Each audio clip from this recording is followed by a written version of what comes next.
मध्य प्रदेश के छतरपुर स्थित बागेश्वर धाम से आज एक ऐतिहासिक और आध्यात्मिक पहल की शुरुआत हुई है।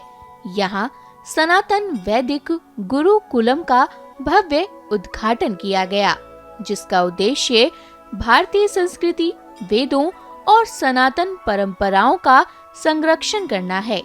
इस अवसर पर पंडित धीरेन्द्र कृष्ण शास्त्री, गुजरात के प्रसिद्ध कथावाचक श्री रमेश भाई ओझा, उच्च शिक्षा मंत्री इंदर सिंह भी शामिल हुए। इस क्षेत्र में श्री बागेश्वर धाम सनातन वैदिक गुरुकुल का आज से मंगल प्रारंभ हुआ है। संस्कृत हमारी देव भाषा है। संस्कृत शब्द का ही अर्थ होता है कल्चर्ड। तो जो कल्चर्ड लोगों की, सभ्यता की ऊंचाई पर बैठे हुए लोगों की जो भाषा है, उसकी जो भूषा है, उनका जो भाव है, उनका जो भोजन है, ये सब ऋषि परंपरा के अनुसार है। और इस क्षेत्र में शायद इस प्रकार की प्रवृत्ति का अभाव सा था। बागेश्वर धाम के द्वारा आज से उस प्रवृत्ति का प्रारंभ हो रहा है। तो निरंतर शास्त्रों और हमारे ग्रंथों का प्रकाश और उसके द्वारा सनातन का संदेश पूरे विश्व में फैलेगा। ये सभी भविष्य में सनातन के एम्बेसडर बनकर के ही पूरे विश्व में जाएंगे।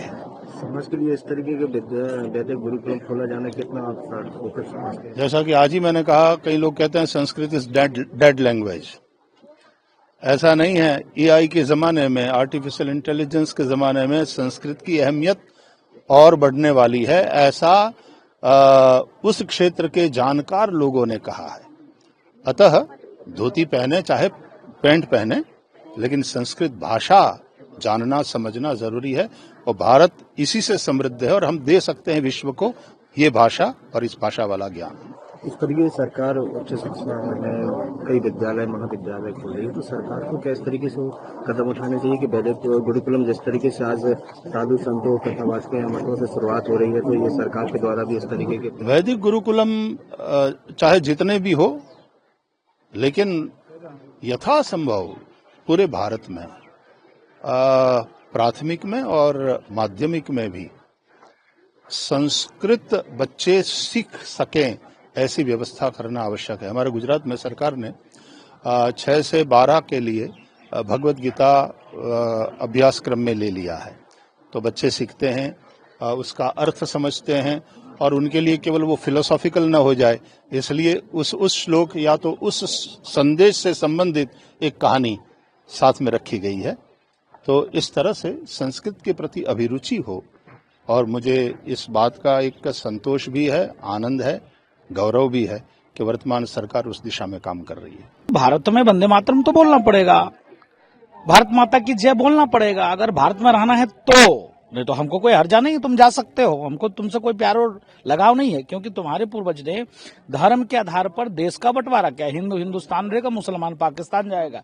फिर भी हमारे पूर्वजों ने तुमको बांधकर गले लगा के रखा कि नहीं, हम उस धर्म को मानने वाले जो कहता है धर्म की जय हो, अधर्म का नाश हो, प्राणियों में सद्भाव हो, विश्व का कल्याण हो, सर्वे भवन्तु सुखना की भाव और भावना मेरे अंदर है। इसके नाते तुम यहाँ रहो और तुम भारत के संविधान को नहीं मानोगे, ये तो नहीं चलेगा। इसके नाते मैं तो यही कहता हूं कि तत्काल प्रभाव से जो भी वंदे मातरम ना बोले, उसको वोट देने का अधिकार खत्म और उसको 20 वर्ष के लिए कैद और आजीवन किसी भी व्यवस्था में सरकार को उसमें शामिल होने ना दिया जाए। जो भारत माता की जय और वंदे मातरम नहीं बोलेगा, ये हमारी मांग है संतों की तरफ से।